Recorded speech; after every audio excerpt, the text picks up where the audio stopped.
രണ്ട് മുന്നണികളും രണ്ട് മുന്നണികളും ബി ജെ പി വിരുദ്ധതയാണ് മുന്നോട്ട് വെക്കുന്നത്. താങ്കൾ ശരിയാവണ്ണം സൂചിപ്പിച്ചതുപോലെ തന്നെ പിണറായി വിജയൻ സി എയിൽ ഊന്നുന്നു, അതിലേക്ക് യു ഡി എഫ് രാഷ്ട്രീയവും വരുന്നു, അതിന് മറുപടി പറയേണ്ട രീതിയിലേക്ക്. സ്വാഭാവികമായും ബി ജെ പിയെ സംബന്ധിച്ചിടത്തോളം ഈ ധ്രുവീകരണത്തിൽ നിർണായകമായ വോട്ട് ശതമാനം നേടണം. പക്ഷേ ഇത് ബി ജെ പി വിരുദ്ധ രാഷ്ട്രീയം പറഞ്ഞിട്ടാണെങ്കിൽ പോലും അവർ രണ്ടുപേരും കേരളത്തിലെ വോട്ടുകൾ സ്പ്ലിറ്റ് ചെയ്തെടുക്കുന്ന നിലയാണോ ഉണ്ടാകാൻ പോകുന്നത്? കഴിഞ്ഞ തവണത്തേക്കാൾ കൂടുതൽ വോട്ട് ശതമാനം ബി ജെ പി പ്രതീക്ഷിക്കുന്നുണ്ടോ? അല്ല, ഒരു കാര്യം ഞാൻ പറയാം. ഒരു പോസിറ്റീവ് വോട്ടിംഗ്, ഒരുപക്ഷെ ഇവിടുത്തെ രാഷ്ട്രീയ പണ്ഡിറ്റുകളൊന്നും മനസ്സിലാക്കാത്ത ഒരു പോസിറ്റീവ് വോട്ടിംഗ്, ഞാനത് പറയാൻ കാരണം പിണറായി വിജയൻ സർക്കാരിനെതിരെ ശക്തമായിട്ടുള്ള ഭരണവിരുദ്ധ വികാരമുണ്ട് എന്നുള്ളത് ഒരു വസ്തുതയാണ്. പക്ഷേ ആ ഭരണവിരുദ്ധ വികാരം ഇത്തവണ യു ഡി എഫിന് അനുകൂലമായി പോകാനുള്ള ഒരു സാധ്യതയുമില്ല. കാരണം ലോക്സഭയിലേക്കുള്ള തെരഞ്ഞെടുപ്പാണ്. 19 സീറ്റിലും യു ഡി എഫ് ആണ് അവിടുത്തെ എം പിമാരായിട്ടുള്ളത്. അപ്പോൾ തീർച്ചയായിട്ടും ആ ഭരണവിരുദ്ധ വികാരം പൂർണ്ണമായിട്ടും ദേശീയ ജനാധിപത്യ സഖ്യത്തിന് അനുകൂലമാണ്. കാരണം ഒരു ബദൽ മോഡൽ യു ഡി എഫിന് കാഴ്ചവെക്കാനാവില്ല. മോദിയുടെ ഒരു വികസന മാതൃക ഒരു വശത്ത് പരന്ന് കിടക്കുകയാണ്. ജനങ്ങൾക്ക് വലിയൊരു ക്യാൻവാസിൽ അത് വായിക്കാൻ സാധിക്കുന്നുണ്ട്. അതുകൊണ്ട് തീർച്ചയായിട്ടും ഭരണവിരുദ്ധ വികാരം യു ഡി എഫിന് അനുകൂലമായി പോകുന്ന പതിവ് ഇത്തവണ ഉണ്ടാവില്ല. പോസിറ്റീവ് വോട്ടിംഗ് ആയിരിക്കും ഇത്തവണ നടക്കുക. കേരളത്തിൽ ഇതാദ്യമായിട്ട് ഒരു മോദി സർക്കാരിന് അനുകൂലമായിട്ടുള്ള, മോദിയോടൊപ്പം നിൽക്കുന്ന ഒരു രാഷ്ട്രീയം തീർച്ചയായിട്ടും ജനങ്ങൾ പിന്തുണയ്ക്കുമെന്നുള്ള കാര്യത്തിൽ സംശയമില്ല. താങ്കൾക്ക് ഒരു സംശയവും വേണ്ട.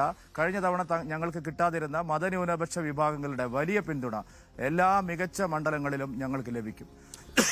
ശ്രീ സുരേന്ദ്രൻ, ഇപ്പോൾ എൻ്റെ മുന്നിൽ വരുന്ന ഒരു വാർത്ത കൂടി. സുൽത്താൻ ബത്തേരിയിൽ നിന്ന് അവശ്യ സാധനങ്ങൾ അടങ്ങിയ 1500 ഭക്ഷ്യ കിറ്റുകൾ പിടികൂടി. കിറ്റുകൾ കോളനികളിൽ വിതരണം ചെയ്യാൻ ബി ജെ പി എത്തിച്ചതാണെന്ന് L D F U D F മുന്നണികൾ ആരോപിച്ചു.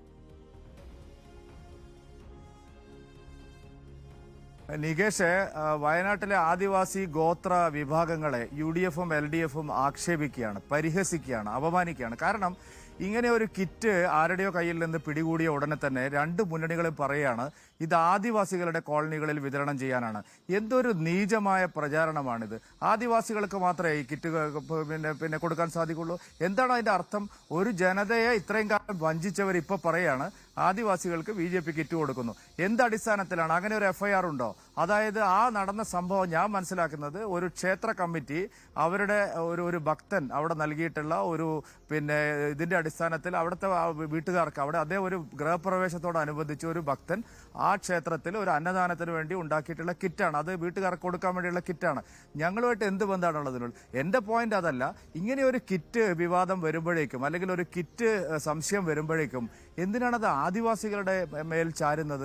ഒരു വലിയ സമൂഹത്തെ അപമാനിക്കുകയാണ്. ആദിവാസികൾക്ക് കിറ്റ് കൊടുത്താൽ വോട്ട് കിട്ടും എന്നുള്ള ഒരു പ്രചാരണം, ഒരു നെറേറ്റീവ് എന്തിനാണ് അവരുടെ മേൽ അടിച്ചേൽപ്പിക്കുന്നത്? വളരെ മോശമായിട്ടുള്ള കാര്യമാണ്. ആദിവാസി സമൂഹം അത് ശരിയായ നിലയിൽ, ഉറപ്പായിട്ടും ഗോത്ര സമൂഹം അത് അവരുടെ ആത്മാഭിമാനത്തെയാണ് ചോദ്യം ചെയ്യുന്നത്. 250 രൂപയുടെ കിറ്റ് കൊടുത്താൽ അവരുടെ വോട്ട് കിട്ടും എന്നുള്ള ഒരു പ്രതീതി എന്തിനാണ്?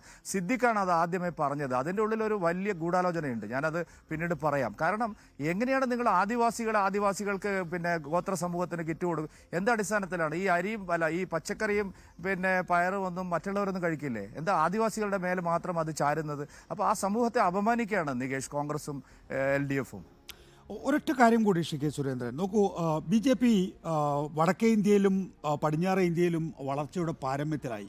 ഇനിയിപ്പോൾ തെക്കേ ഇന്ത്യയും കിഴക്കേ ഇന്ത്യയുമാണ്. കിഴക്കേ ഇന്ത്യയിൽ ബി ജെ പിയെ സംബന്ധിച്ചിടത്തോളം ഒട്ടേറെ പദ്ധതികളുണ്ട്. ഇപ്പോൾ നിതീഷ് കുമാറിനെ അടക്കം തിരിച്ചുകൊണ്ട് തെക്കേ ഇന്ത്യയാണ് വളരെ സൂക്ഷ്മമായി നിരീക്ഷിച്ചുകൊണ്ടിരിക്കുന്നത്. ഇവിടെയാണ് പ്രധാനമന്ത്രി 5ലധികം തവണ പര്യടനം നടത്തിയിട്ടുള്ളത്.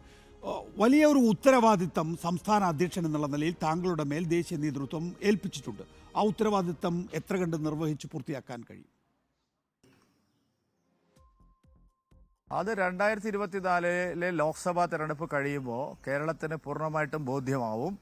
ഒരു സംശയവും വേണ്ട. ഇത്തവണ ഒരു ഗെയിം ചേഞ്ചർ ആയിരിക്കും ഈ ഇലക്ഷൻ. വളരെ ശക്തമായിട്ടുള്ള ഒരു മാറ്റം, അതായത് പരമ്പരാഗതമായിട്ടുള്ള വ്യവസ്ഥാപിതമായിട്ടുള്ള L D F U D F മുന്നണികളിൽ നിന്നും മാറി ഒരു പുതിയ രാഷ്ട്രീയം ഈ ജൂൺ 4-ാം തീയതിയോടുകൂടി കേരളത്തിൽ വരും. അത് കഴിയുമ്പോൾ ഈ രണ്ട് മുന്നണികളും വലിയ തോതിൽ വെള്ളം കുടിക്കും. അവരിൽ നിന്ന് ധാരാളം ആളുകൾ എൻ ഡി എയിലേക്ക് വരും. എന്നെ ഏൽപ്പിച്ചു എന്നല്ല, പാർട്ടി കേരള ഘടകത്തിന്റെ ചുമലിൽ വലിയ ഉത്തരവാദിത്തമാണ്. ഞാനത് സന്തോഷപൂർവ്വം ഏറ്റെടുക്കുകയാണ്. കഴിഞ്ഞ കാലത്തുണ്ടായ എല്ലാ പരിമിതികളും പോരായ്മകളും പരിഹരിച്ച് വളരെ ശക്തമായ നിലയിൽ ഒരു എണ്ണയിട്ട യന്ത്രം പോലെ മോദിജിയുടെ സ്വപ്നങ്ങൾ സാക്ഷാത്കരിക്കാൻ, അദ്ദേഹം പറഞ്ഞ ഡബിൾ ഡിജിറ്റിലേക്ക് എത്താനുള്ള കഠിനമായ പരിശ്രമമാണ്.